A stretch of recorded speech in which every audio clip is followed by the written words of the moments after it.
This video sponsored by BuyMode Shopping app. BuyMode e-shopping app application is one of the online shopping app now available on Play Store and App Store. BuyMode e-shopping. Click below link and install application. நமக்கு வீட்டுக்கு தேவையான அனைத்து பொருட்களையும் அனைத்து வகையான பொருட்களும் மளிகை சாமான் உட்பட வீட்டில் இருந்தே கொரியர் மூலம் நாம் ஆர்டர் செய்து பெற்றுக்கொள்ள முடியும். சிறந்த சலுகைகளுடன் நமக்கு கிடைக்கும். ஒரு நதிக்கரையில் அன்னப்பறவை ஒன்று வாழ்ந்து வந்தது. அது பார்ப்பதற்கு மிகவும் அழகாக இருக்கும். மற்ற பறவைகள் எல்லாம் அன்னப்பறவையை பார்த்து அதன் அழகை ரசிக்கும் அந்த அளவுக்கு அது அழகான பறவையாக இருந்தது. அந்த அன்னப்பறவை எல்லோரிடமும் நட்பாகவும் மற்றவருக்கு உதவி செய்யும் குணம் உடையதாகவும் இருந்தது. அந்த அன்னப்பறவைக்கு ஒரு புறா நண்பன் இருந்தான்.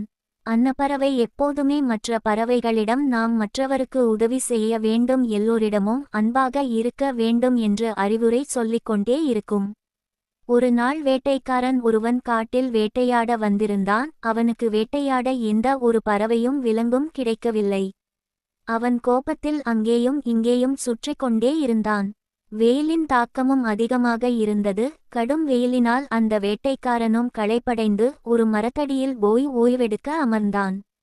வேட்டைக்காரன் ஓய்வெடுத்துக் கொண்டிருந்த அதே மரத்தின் கிளையின் மேலே அன்னப்பறவை உட்கார்ந்து இருந்தது.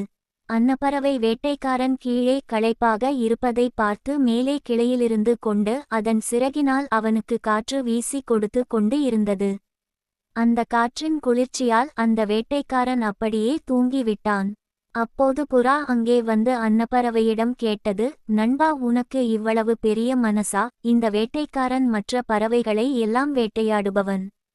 நமக்கு தீங்கிழைப்பவனுக்கு நீ உதவி செய்கிறாயே என்று கேட்டது. அதற்கு அந்த அன்னப்பறவை சொன்னது, நண்பா, வேட்டையாடுவது அவனுடைய தொழில். அதனால் அவனை நாம் தவறு சொல்ல முடியாது. இப்போது அவன் மிகவும் களைப்பாக இருக்கிறான். அதனால் தான் நான் என் சிறகினால் அவனுக்கு காற்று வீசி கொடுத்து கொண்டிருக்கிறேன் என்றது. புறாவும் அப்படியா, சரி சரி என்று சிரித்துக்கொண்டே அந்த வேட்டைக்காரன் மூஞ்சியில் எச்சம் போட்டுவிட்டு அங்கிருந்து பறந்தது. முகத்தில் எச்சை விழுந்தவுடனே வேட்டைக்காரன் கண் விழித்து பார்த்தான். கண் விழித்து பார்த்தபோது மேலே கிளையில் அன்னப்பறவை உட்கார்ந்து இருந்தது. அந்த வேட்டைக்காரன் அன்னப்பறவை தான் தன் முகத்தில் எச்சமிட்டது என்று கோபத்தில் தன் அம்பை எடுத்து அந்த அன்னப்பறவை மீது எய்தான். அந்த அன்னப்பறவையும் துடிதுடித்து கீழே விழுந்து இறந்தது. பின்னர் வேட்டைக்காரன் அந்த அன்னப்பறவையை தூக்கிக்கொண்டு தன் வீடு திரும்பினான்.